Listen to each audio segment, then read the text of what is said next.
The streetlights cast an orange glow on the empty sidewalks, their light struggling to pierce the thick darkness that had settled over the suburbs. The air was thick with an almost tangible silence, as if the entire neighborhood was holding its breath, waiting for something to happen. The usual hum of distant traffic was absent, replaced by an eerie stillness that seemed to amplify every small sound. A gentle breeze rustled the leaves of the maple tree in my front yard, creating a soft, whispering sound that was oddly comforting in the stillness of the night. The leaves danced and swayed, casting fleeting shadows on the ground, as if they were trying to communicate some ancient secret. The breeze carried with it the faint scent of rain, hinting at the storm that was yet to come. My street, usually bustling with children on bikes and neighbors walking their dogs, was eerily quiet. The absence of laughter and chatter was unsettling, making the familiar surroundings feel strangely alien. The houses, with their darkened windows, stood like silent sentinels, guarding the secrets of the night.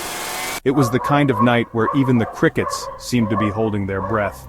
The usual symphony of nocturnal creatures was conspicuously absent, replaced by a profound silence that seemed to stretch on endlessly. It was as if nature itself was aware of the impending storm, and had decided to pause, waiting for the first rumble of thunder. I sat alone in my living room, a cup of herbal tea warming my hands. The warmth of the tea was a small comfort against the growing unease that gnawed at the edges of my mind. The room was dimly lit, the soft glow of a single lamp casting long shadows on the walls. The television flickered quietly in the background, but I wasn't really paying attention. The images on the screen were a blur, a meaningless distraction from the thoughts that swirled in my head. I found myself glancing at the window, half expecting to see something out of the ordinary. My mind was elsewhere, lost in the pages of the book I was reading. It was a collection of local ghost stories, tales whispered around campfires and passed down through generations. Each story was a glimpse into the past, a window into the fears and superstitions of those who had come before. It was a collection of local ghost stories, tales whispered around campfires and passed down through generations. The stories were filled with haunted houses, restless spirits, and unexplained phenomena. They were the kind of tales that made you question the line between reality and imagination. I usually dismiss such stories as mere superstition, but there was something about the stillness of the night that made me feel uneasy. The silence seemed to amplify every creak and groan of the house, making me acutely aware of my surroundings. I couldn't shake the feeling that I was being watched, that something unseen was lurking just beyond the edge of the light. As the minutes ticked by, the sense of anticipation grew stronger. The storm was coming, and with it, the promise of change. I took a deep breath, trying to steady my nerves, and prepared myself for whatever the night might bring. A sharp rap on the front door shattered the silence, making me jump. The sound was so unexpected, so jarring that it felt like a physical blow. My mind raced, trying to process what had just happened. I placed my teacup on the coffee table, my heart suddenly pounding in my chest. The warmth of the tea, which had been so comforting just moments before, now seemed distant and irrelevant. My hand trembled slightly as I set the cup down, the liquid inside rippling from the movement. It was late, far too late for visitors. The clock on the wall showed an hour when most people would be deep in sleep, not out knocking on doors. The street outside was eerily quiet, the usual hum of distant traffic and neighborhood activity conspicuously absent. A wave of unease washed over me, prickling my skin with goosebumps. The silence of the house seemed to amplify every creak and rustle, making the shadows in the corners of the room feel more menacing. I could feel the hairs on the back of my neck standing up, a primal response to the unknown. I cautiously set aside my book and stood up, my bare feet silent on the hardwood floor. Each step felt deliberate, the coolness of the floor grounding me as I moved towards the source of the disturbance. The book, once a source of escape, now lay forgotten on the couch. As I approached the door, the knocking came again, more insistent this time. It was as if whoever was on the other side could sense my hesitation, and was determined to get my attention. The sound echoed through the hallway, each knock a reminder of the unknown presence waiting outside. I hesitated, my hand hovering over the doorknob. The cold metal felt foreign under my fingertips, a barrier between the safety of my home and the uncertainty beyond. My mind raced with possibilities, each one more unsettling than the last. A million thoughts raced through my mind. Who could it be at this hour? What could they possibly want? My eyes darted around the room, searching for any clue, any sign that might explain the unexpected visitor. Was it a neighbor in need? A late-night salesman? The possibilities seemed endless, each one more improbable than the last. I considered peeking through the window, but the thought of what I might see made me hesitate. Or something else, something more sinister. The idea sent a shiver down my spine. The darkness outside seemed to press against the windows, a tangible force that made the safety of my home feel fragile and temporary. The rational part of my brain urged me to ignore it, to pretend I wasn't home. But the persistent knocking made that impossible. Each knock was a challenge, a dare to confront whatever was waiting outside. But curiosity, and perhaps a morbid sense of dread, compelled me to see who was outside. With a deep breath, I slowly turned the doorknob, the metal cool and unyielding under my grip.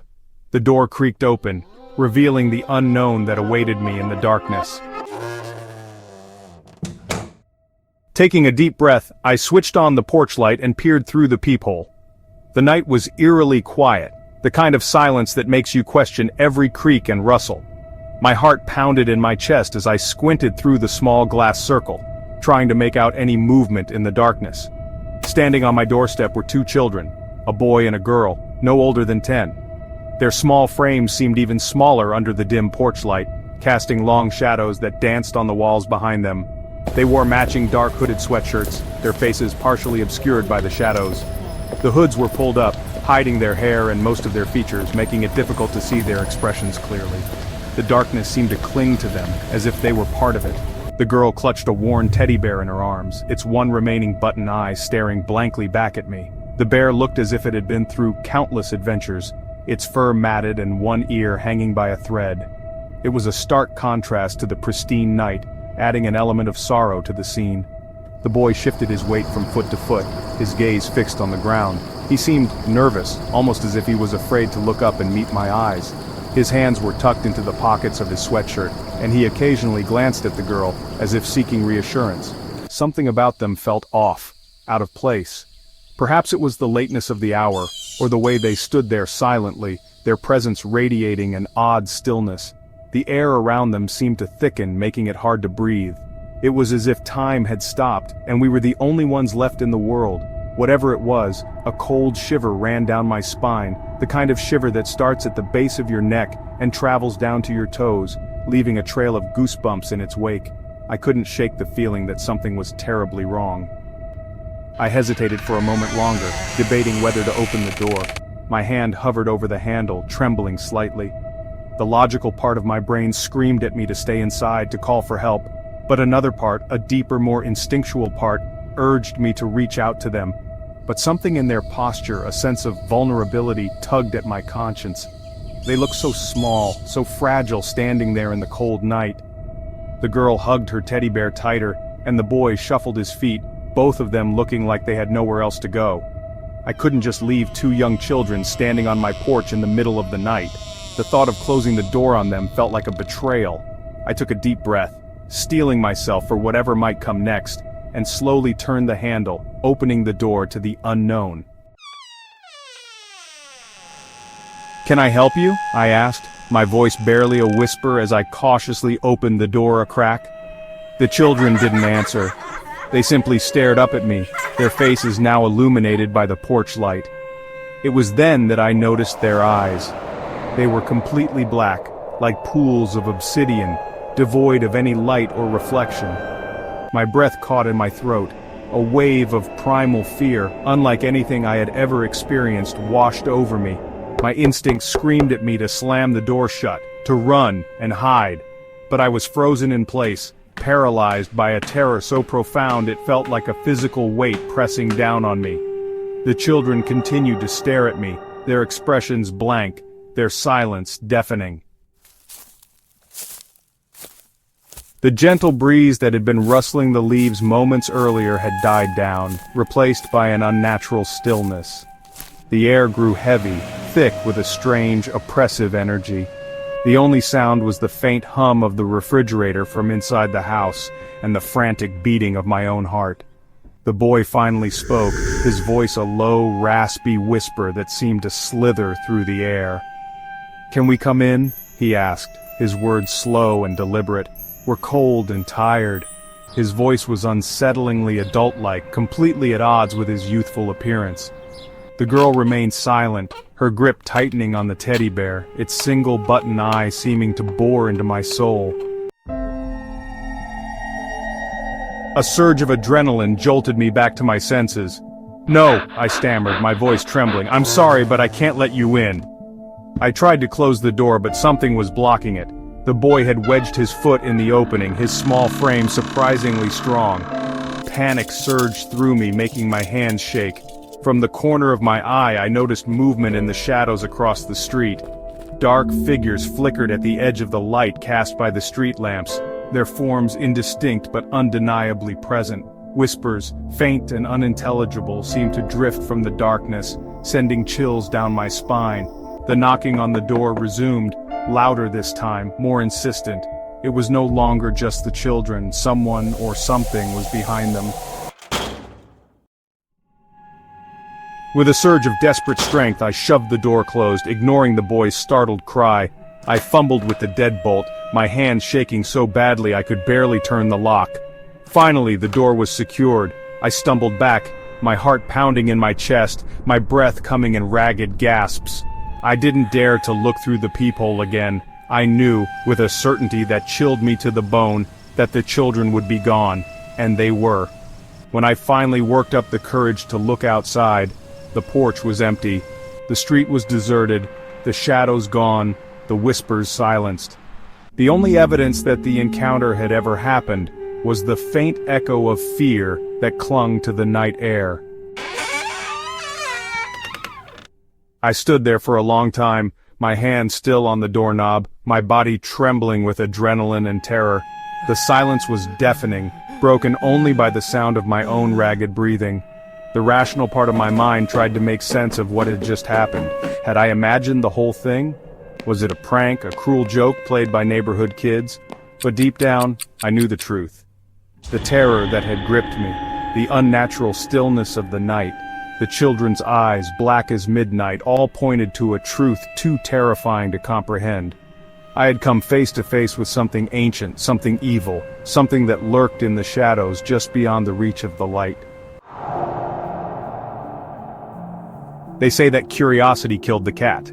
They also say that it's rude not to answer the door. But on that night, in the eerie silence of my suburban home, I learned a valuable lesson. Some knocks are best left unanswered. Some doors are meant to remain closed forever. The world is full of darkness, of things that go bump in the night, of creatures that lurk in the shadows. We may choose to ignore them, to dismiss them as mere superstition, but they are always there, watching, waiting for an opportunity to cross over into our world. I haven't opened my door to strangers since that night. The memory of the children, their black eyes staring into my soul, continues to haunt my dreams. The fear, though dulled by time, still lingers, a constant reminder of the darkness that lurks just beyond the veil of reality. And sometimes, late at night, when the wind whispers through the trees and the shadows grow long, I hear it again. A soft, insistent rapping on the door. A sound that sends shivers down my spine and fills me with a dread I can't escape. The sound of something evil waiting to be let in.